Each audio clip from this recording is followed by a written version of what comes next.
Fala galera, sejam todos muito bem-vindos a mais um vídeo do Império Remista. Hoje, sexta-feira, trazendo aqui algumas informações do Clube do Remo. Para começar a tarde bem, agora está passando o avião. E por algum motivo, se vocês ouvirem aí algum barulho de martelo, o vizinho também resolveu fazer uma reforma na hora do nosso vídeo, mas está tudo tranquilo. O importante é que o Remo está bem, está firme, está forte. Obrigado, tá? Antes de começarmos a falar, peço para que você possa se inscrever no canal. Não paga nada, deixa o teu like. Compartilha com os amigos para que outros torcedores do Clube do Remo passem a conhecer um pouco do nosso trabalho. E para você, torcedor do Clube do Remo, que quer assistir a reta final do Clube do Remo, aí, se Deus quiser, na Série A, a reta final do Brasileirão, outros campeonatos internacionais, é só chamar no WhatsApp que está aparecendo aqui embaixo. Nosso amigo Marcos, DDD 91 99805 2068, fala que você é inscrito aqui no canal e tenha preços especiais. Galera, antes de começarmos aqui, vamos falar o seguinte, né? Hoje tem um jogo aí do Paysandu e hoje vai ser decretado 100%. Quando eu falo 100%, eles já estão rebaixados, né? Mas eu tô falando da forma matemática, porque eles teimam ainda em ter esperanças que vão fugir desse rebaixamento, mas não tem outra opção a eles se não for a Série C de 2026. Mas eu queria falar o que para vocês aqui, né? O Tonhão, acho que ontem ou antes de ontem, deu uma entrevista aí e vou dar para vocês a minha opinião sobre a fala dele. Ele vislumbra aí para o Remo aí uma Sul-Americana ou quem sabe futuramente uma Libertadores, e aí os torcedores do Paysandu caíram em cima dizendo que nós somos sonhadores, né, que o Remo nunca vai disputar uma Libertadores, que só eles jogaram Libertadores, como se o futebol fosse acabar amanhã. Mas tem um detalhe importante, né? Como eu sempre falo, eles têm que se preocupar com o time deles. E por que não? Por que não sonhar? Tudo depende de uma boa estruturação dentro do clube, da parte financeira também. E com relação à fala do Tonhão, é o que eu sempre falei aqui desde o início do canal, e essa tese eu já tenho há muitos anos, né? Era sempre uma crítica que eu tinha aí com relação aos dirigentes de Remo e de Paysandu, Remo principalmente, de sempre pensar pequeno, né? Montar um time ali para jogar uma Série C ou uma Série B, montar um time para não cair. E o Tonhão veio e quebrou esse pensamento negativo, esse pensamento pequeno, né? De simplesmente montar um time competitivo.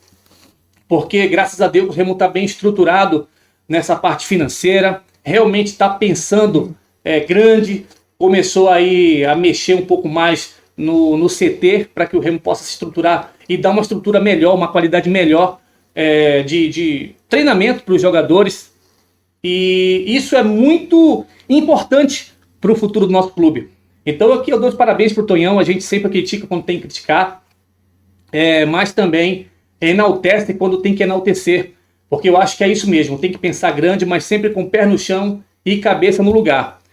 Sabe por que eu estou falando isso para vocês? Quem imaginaria que o Mirassol, um time que veio da segunda divisão, iria estar hoje praticamente com o pé na Libertadores, se não for Libertadores, Sul-Americana. Então, tudo é questão de gestão. A pessoa, ela organizar o clube na parte estrutural e na parte financeira. Beleza? Então, parabéns pro Tonhão, é assim que tem que pensar. Antes disso, vamos aqui no passo a passo para tentar conquistar o nosso primeiro objetivo, que seria o acesso, e se der, beliscar ali também o título. O Remo, como vocês sabem, joga domingo aí, 6h30 da tarde, contra a Chapecoense. Chapecoense que está causando aí. Primeiro ali foi a parte do Marcos Braz, que participou ali do sorteio da arbitragem. Eu acho que nesse ponto aí é um direito que eles têm. Era o que o Remo devia ter feito há muitos anos atrás, sempre ter bastidores. E isso é muito importante para um clube de futebol.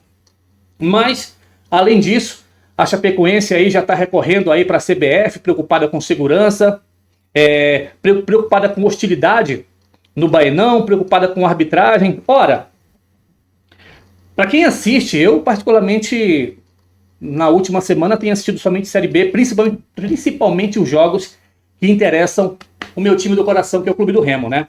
Então todos os jogos que interessavam o Clube do Remo eu assisti. E quem não assistiu, Chapecoense e Operário, a má vontade do Operário ali, um jogo fácil, que o Operário nitidamente não estava a fim de jogar. Enfim, o Remo foi um dos times mais prejudicados com relação à arbitragem. Tivemos aí o jogo contra o Atlético Goianiense lá, que o Remo ia ganhar os 3 pontos. Tivemos o jogo contra o Criciúma, que o Remo ia ganhar pelo menos 1 ponto, que seria empate ali. E outros lances que a gente não vai aqui lembrar, mas o Remo foi muito prejudicado. Então, mais do que justo, o Remo passar a ter bastidores.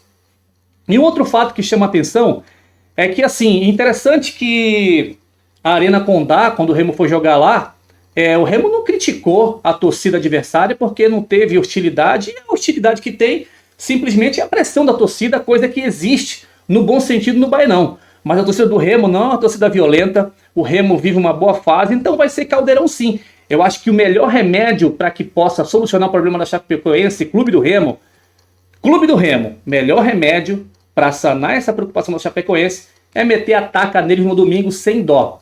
Como eu já falei para vocês, não vai ser um jogo fácil, mas, na minha opinião, o Remo consegue sair com os 3 pontos sim.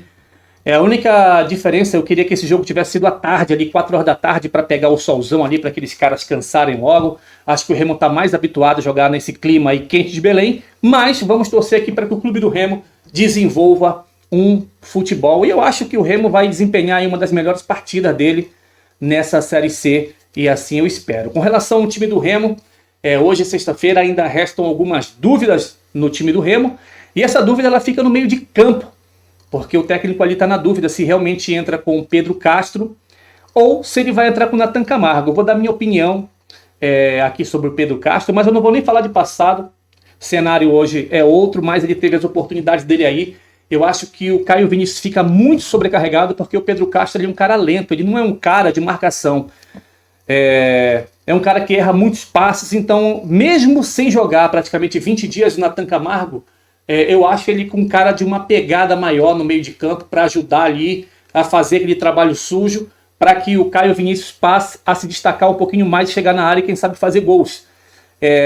Mesmo o Caio Vinícius não tendo marcado aí nos jogos que o Pedro Castro fez, ele ficou muito sobrecarregado, porque o Pedro Castro ele sempre vai ser um pouquinho daquilo que nós já vimos lá atrás com o Antônio Oliveira e desde que ele chegou no início do ano no Clube do Remo. Então eu acho que, com Daniel Paulista no caso, então eu acho que eu entraria sim ali com o Nathan Camargo, porque eu acho que, de novo, ele tem uma pegada, tem uma velocidade melhor de marcação e sobrecarrega menos o Caio Vinícius. Então o provável time do Clube do Remo, já falei para vocês aqui, que deve ser o Igor Vinhas, Marcelinho, Klaus, Kaique e o Jorge, Nathan Camargo ou Pedro Castro, Caio Vinícius.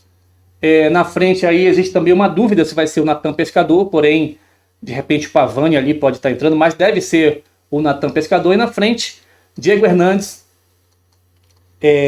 Pedro Rocha e Nico Ferreira. Teve um inscrito aí que ficou de blá blá blá, kkk, porque eu tinha falado aqui em Nico Rodrigues, né? Cara, nós somos seres humanos e somos falhos e passíveis de erro, tá bom? Eu faço aqui meus vídeos sem serem editados, é muita coisa na cabeça que a gente tem para falar, mas a gente tem que reduzir esse tempo para que o vídeo não fique tão extenso. Então, faz parte do jogo, tá? Mas Nico Ferreira. Falando aqui em Diego Hernandes, o Botafogo se mostrou interessado aí, mais uma vez o Remo se tornando vitrine, né? Como foi aí com o Camutanga e agora com o Diego Hernandes. O Botafogo tem interesse em repatriar, já que o passe pertence ao Botafogo, para que o Diego Hernandes possa ir para o Botafogo no ano que vem, tá? O passe do Diego Hernandes custa aí 12 milhões de reais. Quem sabe uma provável subida do Clube do Remo na Série A, o Remo não possa negociar esse jogador. Não esqueçam que lá está o Cadu. O passe do Cadu vale aí 10 milhões de reais. O Botafogo já se mostrou interessado no Cadu. E quem sabe o Remo poderia fazer uma jogada ensaiada e fazer uma troca entre os jogadores. Vamos torcer pro Clube do Remo aqui, galera. Nosso vídeo foi esse. Até mais. Valeu. Tchau.